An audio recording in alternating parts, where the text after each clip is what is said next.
Two very shabby-looking young men stood at the corner of Prairie Avenue and 80th Street, looking despondently at the carriages that whirled by. It was Christmas Eve, and the streets were full of vehicles, florists' wagons, grocers' carts, and carriages. The streets were in that half-liquid, half-congealed condition peculiar to the streets of Chicago at that season of the year. The swift wheels that spun by sometimes threw the slush of mud and snow over the two young men who were talking on the corner. "Well," remarked the elder of the two, "I guess we are at our rope's end, sure enough. How do you feel?" "Pretty shaky. The wind's sharp tonight. If I had had anything to eat, I mightn't mind it so much. There is simply no show. I'm sick of the whole business. Looks like there's nothing for it but the lake." "Oh, nonsense. I thought you had more grit. Got anything left you can hawk?" "Nothing but my beard, and I am afraid they wouldn't find it worth a pawn ticket," said the younger man ruefully, rubbing the week's growth of stubble on his face. "Got any folks anywhere? Now's your time to strike 'em if you have." "Never mind if I have, they're out of the question." "Well, you'll be out of it before many hours if you don't make a move of some sort. A man's gotta eat.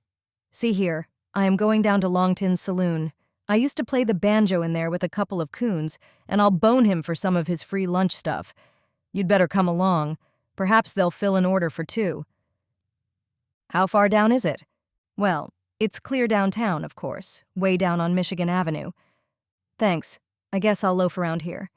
I don't feel equal to the walk. And the cars, well, the cars are crowded." His features drew themselves into what might have been a smile under happier circumstances. "No, you never did like street cars. You're too aristocratic. See here, Crawford, I don't like leaving you here. You ain't good company for yourself tonight." "Crawford? Oh, yes, that's the last one. There have been so many I forget them." "Have you got a real name anyway?" "Oh, yes, but it's one of the ones I've forgotten. Don't you worry about me. You go along and get your free lunch. I think I had a row in Longton's place once. I'd better not show myself there again." As he spoke, the young man nodded and turned slowly up the avenue. He was miserable enough to want to be quite alone. Even the crowd that jostled by him annoyed him. He wanted to think about himself. He had avoided this final reckoning with himself for a year now. He had laughed it off and drunk it off. But now, when all those artificial devices which are employed to turn our thoughts into other channels and shield us from ourselves had failed him, it must come. Hunger is a powerful incentive to introspection. It is a tragic hour, that hour when we are finally driven to reckon with ourselves, when every avenue of mental distraction has been cut off, and our own life and all its ineffaceable failures closes about us like the walls of that old torture chamber of the Inquisition. Tonight, as this man stood stranded in the streets of the city, his hour came. It was not the first time he had been hungry and desperate and alone, but always before there had been some outlook, some chance ahead, some pleasure yet untasted that seemed worth the effort, some face that he fancied was or would be dear. But it was not so tonight. The unyielding conviction was upon him that he had failed in everything, had outlived everything. It had been near him for a long time, that pale specter. He had caught its shadow at the bottom of his glass many a time, at the head of his bed when he was sleepless at night, in the twilight shadows when some great sunset broke upon him. It had made life hateful to him when he awoke in the morning before now. But now it settled slowly over him, like night, the endless northern nights that bid the sun a long farewell. It rose up before him like granite. From this brilliant city with its glad bustle of Yuletide, he was shut off as completely as though he were a creature of another species. His days seemed numbered and done, sealed over like the little coral cells at the bottom of the sea. Involuntarily, he drew that cold air through his lungs slowly, as though he were tasting it for the last time. Yet he was but 24, this man. He looked even younger. And he had a father someplace down east who had been very proud of him once. Well, he had taken his life into his own hands, and this was what he had made of it. That was all there was to be said. He could remember the hopeful things they used to say about him at college in the old days, before he had cut away and begun to live by his wits, and he found courage to smile at them now. They had read him wrongly. He knew now that he never had the essentials of success. only the superficial agility that is often mistaken for it. He was tow without the tinder, and he had burnt himself out at other people's fires. He had helped other people to make it win, but he himself, he had never touched an enterprise that had not failed eventually. Or, if it survived his connection with it, it left him behind. His last venture had been with some 10-cent specialty company, a little lower than all the others, that had gone to pieces in Buffalo, and he had worked his way to Chicago by boat. When the boat made up its crew for the outward voyage, he was dispensed with as usual. He was used to that. The reason for it? Oh, there are so many reasons for failure. His was a very common one. As he stood there in the wet under the streetlight, he drew up his reckoning with the world and decided that it had treated him as well as he deserved. He had overdrawn his account once too often. There had been a day when he thought otherwise, when he had said he was unjustly handled, that his failure was merely the lack of proper adjustment between himself and other men, that someday he would be recognized and it would all come right. But he knew better than that now, and he was still man enough to bear no grudge against anyone, man or woman. Tonight was his birthday, too. There seemed something particularly amusing in that. He turned up a limp little coat collar to try to keep a little of the wet chill from his throat, and instinctively began to remember all the birthday parties he used to have. He was so cold and empty that his mind seemed unable to grapple with any serious question. He kept thinking about gingerbread and frosted cakes like a child. He could remember the splendid birthday parties his mother used to give him, when all the other little boys in the block came in their Sunday clothes and creaking shoes, with their ears still red from their mother's towel, and the pink and white birthday cake, and the stuffed olives and all the dishes of which he had been particularly fond, and how he would eat, and then go to bed and dream of Santa Claus.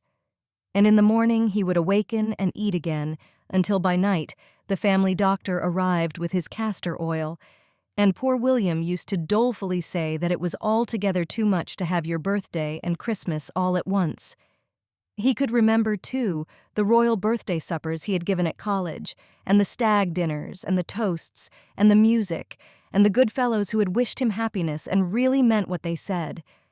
And since then there were other birthday suppers that he could not remember so clearly.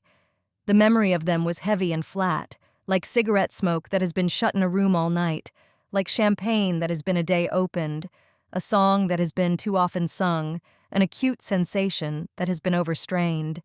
They seemed tawdry and garish, discordant to him now.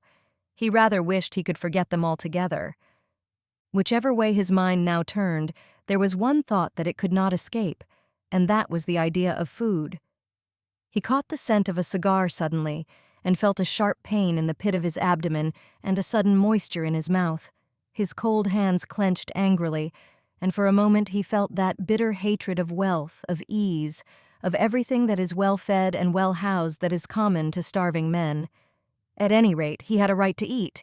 He had demanded great things from the world once, fame and wealth and admiration. Now it was simply bread, and he would have it. He looked about him quickly and felt the blood begin to stir in his veins. In all his straits he had never stolen anything. His tastes were above it. But tonight there would be no tomorrow. He was amused at the way in which the idea excited him. Was it possible there was yet one more experience that would distract him? One thing that had power to excite his jaded interest? Good. He had failed at everything else.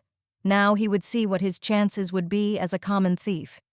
It would be amusing to watch the beautiful consistency of his destiny work itself out even in that role. It would be interesting to add another study to his gallery of futile attempts, and then label them all: the failure as a journalist, the failure as a lecturer, the failure as a businessman, the failure as a thief, and so on, like the titles under the pictures of the Dance of Death. It was time that Childe Roland came to the dark tower. A girl hastened by him with her arms full of packages. She walked quickly and nervously, keeping well within the shadow, as if she were not accustomed to carrying bundles and did not care to meet any of her friends. As she crossed the muddy street, she made an effort to lift her skirt a little, and as she did so, one of the packages slipped unnoticed from beneath her arm. He caught it up and overtook her. "Excuse me, "But I think you dropped something." She started. "Oh, yes, thank you. I would rather have lost anything than that." The young man turned angrily upon himself. The package must have contained something of value. Why had he not kept it? Was this the sort of thief he would make? He ground his teeth together. There is nothing more maddening than to have morally consented to crime and then lack the nerve force to carry it out. A carriage drove up to the house before which he stood. Several richly dressed women alighted and went in. It was a new house and must have been built since he was in Chicago last. The front door was open, and he could see down the hallway and up the staircase. The servant had left the door and gone with the guests. The first floor was brilliantly lighted, but the windows upstairs were dark.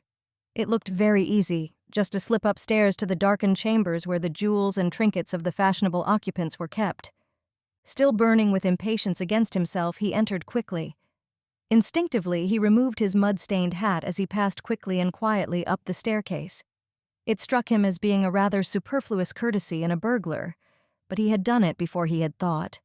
His way was clear enough. He met no one on the stairway or in the upper hall.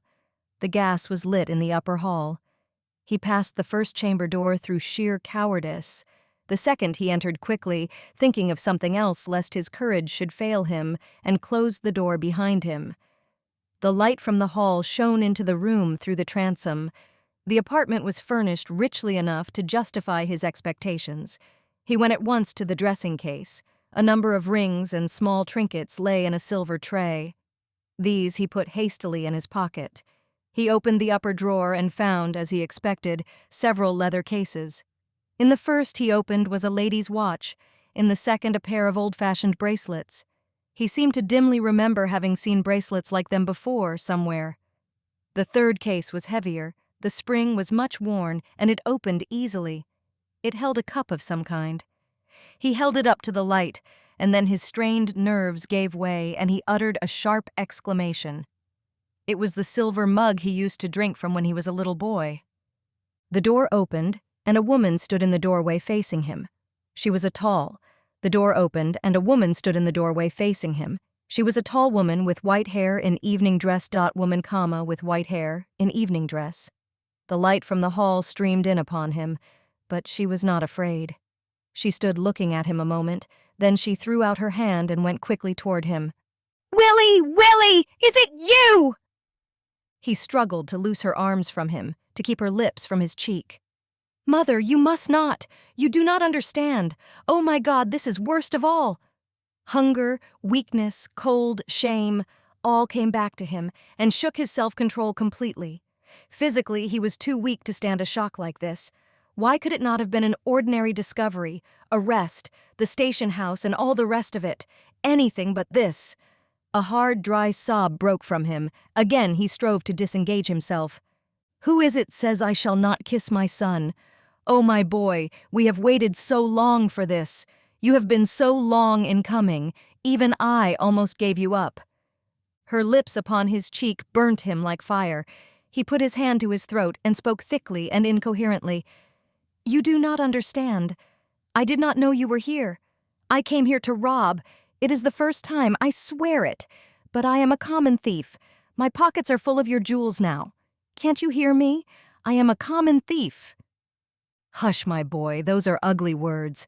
How could you rob your own house? How could you take what is your own? They are all yours, my son, as wholly yours as my great love. And you can't doubt that, Will, do you?" That soft voice, the warmth and fragrance of her person stole through his chill, empty veins like a gentle stimulant. He felt as though all his strength were leaving him, and even consciousness. He held fast to her and bowed his head on her strong shoulder and groaned aloud. "Oh, Mother, life is hard, hard." She said nothing, but held him closer. And oh, the strength of those white arms that held him. Oh, the assurance of safety in that warm bosom that rose and fell under his cheek. For a moment they stood so, silently. Then they heard a heavy step upon the stair. She led him to a chair and went out and closed the door. At the top of the staircase she met a tall, broad-shouldered man with iron-gray hair and a face alert and stern. Her eyes were shining and her cheeks on fire. Her whole face was one expression of intense determination.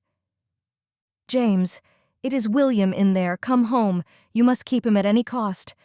If he goes this time, I go with him. Oh, James, be easy with him. He has suffered so." She broke from a command to an entreaty and laid her hand on his shoulder. He looked questioningly at her a moment, then went in the room and quietly shut the door. She stood leaning against the wall, clasping her temples with her hands and listening to the low, indistinct sound of the voices within. Her own lips moved silently. She waited a long time, scarcely breathing. At last the door opened, and her husband came out. He stopped to say in a shaken voice, "You go to him now. He will stay. I will go to my room. I will see him again in the morning." She put her arm about his neck. "Oh, James, I thank you, I thank you. This is the night he came so long ago, you remember? I gave him to you then, and now you give him back to me." "Don't, Helen," he muttered. "He is my son. I have never forgotten that. I failed with him. I don't like to fail. It cuts my pride. Take him and make a man of him." He passed on down the hall, and she flew into the room where the young man sat with his head bowed upon his knee. She dropped upon her knees beside him. Ah, it was so good to him to feel those arms again. "He is so glad, Willie, so glad. He may not show it, but he is as happy as I. He never was demonstrative with either of us, you know." "Oh my God, he was good enough," groaned the man. "I told him everything, and he was good enough. I don't see how either of you can look at me, speak to me, touch me." He shivered under her clasp again as when she had first touched him and tried weakly to throw her off. But she whispered softly, "This is my right, my son." Presently, when he was calmer, she rose. "Now, come with me into the library, and I will have your dinner brought there." As they went downstairs, she remarked apologetically, "I will not call Ellen tonight. She has a number of guests to attend to. She is a big girl now, you know, and came out last winter. Besides, I want you all to myself tonight." When the dinner came, and it came very soon, he fell upon it savagely. As he ate, she told him all that had transpired during the years of his absence, and how his father's business had brought them there. "I was glad when we came. I thought you would drift west. I seemed a good deal nearer to you here." There was a gentle, unobtrusive sadness in her tone that was too soft for a reproach. "Have you everything you want? It is a comfort to see you eat." He smiled grimly. "It is certainly a comfort to me. I have not indulged in this frivolous habit for some 35 hours. She caught his hand and pressed it sharply, uttering a quick remonstrance. "Don't say that. I know, but I can't hear you say it. It's too terrible. My boy, food has choked me many a time when I have thought of the possibility of that. Now take the old lounging chair by the fire, and if you are too tired to talk, we will just sit and rest together." He sank into the depths of the big leather chair with the lions' heads on the arms, where he had sat so often in the days when his feet did not touch the floor, and he was half afraid of the grim monsters cut in the polished wood. That chair seemed to speak to him of things long forgotten. It was like the touch of an old familiar friend. He felt a sudden yearning tenderness for the happy little boy who had sat there and dreamed of the big world so long ago. Alas, he had been dead many a summer, that little boy. He sat looking up at the magnificent woman beside him. He had almost forgotten how handsome she was, how lustrous and sad were the eyes that were set under that serene brow, how impetuous and wayward the mouth even now, how superb the white throat and shoulders. Ah, the wit and grace and fineness of this woman. He remembered how proud he had been of her as a boy when she came to see him at school. Then, in the deep red coals of the grate, he saw the faces of other women who had come since then into his vexed, disordered life. Laughing faces with eyes artificially bright, eyes without depth or meaning, features without the stamp of high sensibilities. And he had left this face for such as those. He sighed restlessly and laid his hand on hers. There seemed refuge and protection in the touch of her, as in the old days when he was afraid of the dark.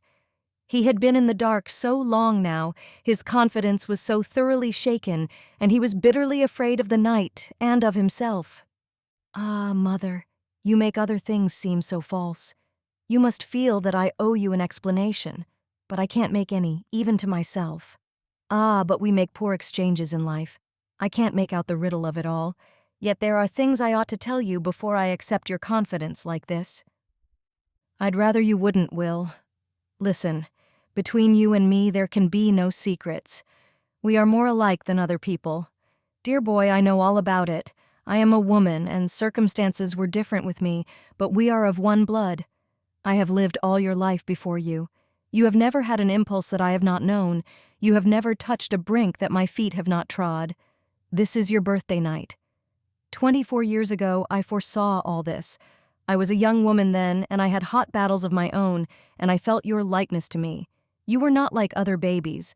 From the hour you were born, you were restless and discontented, as I had been before you.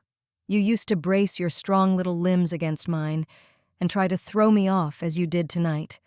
Tonight, you have come back to me, just as you always did after you ran away to swim in the river that was forbidden you, the river you loved because it was forbidden. You are tired and sleepy, just as you used to be then, only a little older and a little paler and a little more foolish. I never asked you where you had been then, nor will I now. You have come back to me, that's all in all to me. I know your every possibility and limitation, as a composer knows his instrument. He found no answer that was worthy to give to talk like this. He had not found life easy since he had lived by his wits. He had come to know poverty at close quarters. He had known what it was to be gay with an empty pocket, to wear violets in his buttonhole when he had not breakfasted, and all the hateful shams of the poverty of idleness. He had been a reporter on a big metropolitan daily, where men grind out their brains on paper until they have not one idea left, and still grind on. He had worked in a real estate office, where ignorant men were swindled. He had sung in a comic opera chorus and played Harris in an Uncle Tom's Cabin company, and edited a socialist weekly. He had been dogged by debt and hunger and grinding poverty, until to sit here by a warm fire without concern as to how it would be paid for seemed unnatural. He looked up at her questioningly. "I wonder if you know how much you pardon?" "Oh, my poor boy, much or little, what does it matter? Have you wandered so far and paid such a bitter price for knowledge and not yet learned that love has nothing to do with pardon or forgiveness, that it only loves and loves and loves? They have not taught you well, the women of your world." She leaned over and kissed him, as no woman had kissed him since he left her. He drew a long sigh of rich content. The old life, with all its bitterness and useless antagonism and flimsy sophistries, its brief delights that were always tinged with fear and distrust and unfaith, that whole miserable, futile, swindled world of Bohemia seemed immeasurably distant and far away, like a dream that is over and done. And as the chimes rang joyfully outside and sleep pressed heavily upon his eyelids, he wondered dimly if the author of this sad little riddle of ours were not able to solve it after all, and if the potter would not finally mete out his all-comprehensive justice, such as none but he could have, to his things of clay, which are made in his own patterns, weak or strong, for his own ends. And if some day we will not awaken and find that all evil is a dream, a mental distortion that will pass when the dawn shall break,